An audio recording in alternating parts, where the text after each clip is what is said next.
Mnapokwenda kwa yale ambayo mmeyapata kwenye darasa hili, pia tuendane na yale matamanio na maelekezo ya Mheshimiwa Rais katika swala zima la uongozi. Mheshimiwa Rais ametuelekeza sisi viongozi wote wa serikali ambao ni pamoja na nyinyi, tunapofanya majukumu yetu ya kiongozi lazima tuangalie zile R4. Zile R4 usiziache zikaenda zake. Lazima uwe kiongozi wa maridhiano, kiongozi mstahimilivu, kiongozi unayejali mabadiliko, au pale panapotokea jambo limeharibika tulijenge upya ili tuweze kufika. Imeelezwa wazi, imefundishwa namna ya uendeshaji wa shughuli mbalimbali za mamlaka za serikali za mitaa. Imeelekezwa kuhusu muundo, majukumu na madaraka katika serikali za mitaa. Ni jambo la msingi sana kujua mipaka, ni namna gani kujua position yako, wajibu wako na majukumu yako. Lakini swala zima la uendeshaji wa vikao na mikutano katika serikali za mitaa, hili sina wasiwasi katika ngazi ya halmashauri. Kwa bahati nzuri tumepata mstahiki meya, tumepata mwenyekiti wazoefu, lakini tuna shida sana kule chini ambapo mnapaongoza nyinyi waheshimiwa madiwani, kuanzia kwenye mikutano ya vitongoji, mikutano ya vijiji na mikutano ya mitaa. Nendeni mkalete mabadiliko, kwamba hakuna WDC inakaa kabla kiongozi wa chini anayekuja WDC hajafanya mkutano wake, hajakuletea muhtasari wake. Nendeni mkalisimamie hili. Na ajenda kuu kule ni maendeleo na usomaji wa mapato na matumizi. Imetuumiza sana serikali kwamba sasa tunaenda kwenye maandalizi ya bajeti.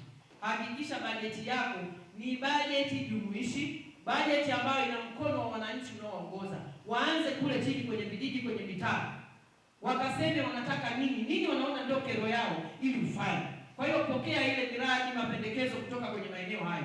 Mnapokaa kwenye WDCN na nyinyi mnachuja, kipaumbele kikubwa ni hiki, mkashindane kwa hoja, sio kwa nguvu, kwa sababu ukipeleka miradi ambayo wananchi wanaipenda, diwani unaenda kukubalika vizuri.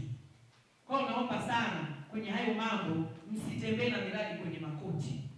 Nendeni mkachukue miradi ya wananchi, na miradi ambayo kwenye kata yako unaiona kweli ukitekelezwa mradi nimetatua matatizo ya miaka 5 mbele.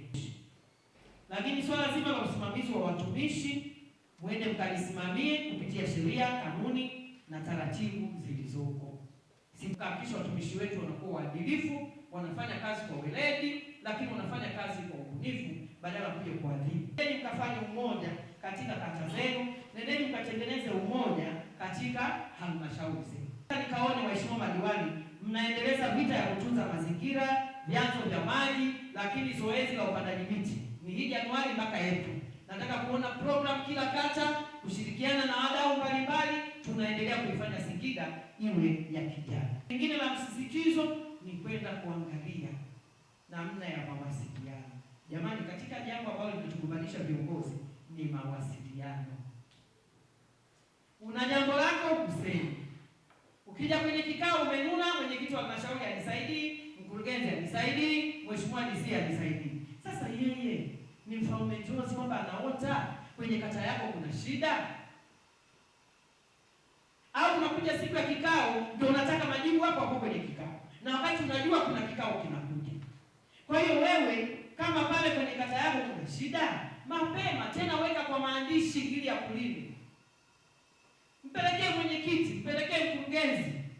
Kama ni huduma za jamii, wale wenye viti wa kamati zile. Na mimi kwangu kuna shida. Na 1 2 3 4 5. Mimi mwenyewe na wananchi wangu tumefanya 1 2 3 4 5. Lakini tunahitaji msaada wa halmashauri, msaada wa wilaya, msaada wa mkoa ili tufike hapa. Kwa hiyo hata majadiliano yenyewe yanaenda kwa nini? Mazuri. Lakini humu ndani tumechaguana, nimechagua mstahiki, nimechagua mwenyekiti, naibu, makamu. Lakini tutaenda kuchagua, na naamini nimeshachagua wenye viti wa kamati mbalimbali. Kusiwe na kuruka hizo ngazi. Binadamu anapenda kuheshimiwa. Binadamu anapenda kuthaminiwa. Wewe hata kama unamwona mwenyekiti akusaidii, wewe mpelekee yeye hilo tatizo. Nakala mpe mkubwa wake. Mkubwa wake naye akiliona kwa makini, atakaa na mwenyekiti wake kumuuliza. Na mimi niwahakikishie, kwa upande wetu sisi serikali, kwa maana ofisi za waheshimiwa wakuu wa wilaya, ofisi ya mkuu wa mkoa, milango iko wazi masaa 24. Mimi huwa naongea na nyinyi kwenye WhatsApp, kwenye simu, kwa sababu katika kuwahudumia wananchi usiweke mipaka sana. Utachelewa kukuta wananchi wameangamia. Kwa hiyo kama jambo liko na ni genuine na unafikiri kwamba mkuu wa wilaya atalitatua, mwambie. Kama lipo unaona hili mkuu wa mkoa atalitatua, wewe mwambie. Sisi tutapata itifaki namna ya kulitatua ili tuweze kufikia. Basi waheshimiwa, baada ya kusema hayo, niseme kwamba nimeridhia vyeti vikija mkiniita nitatoa.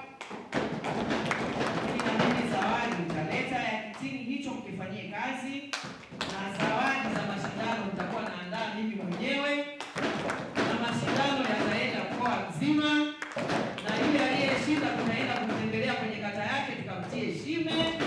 Ndio maendeleo yanayotaka. Na hizi changamoto zilizopatikana katika siku 3 nimezipokea, naendelea kuzifanyia kazi, zitaleta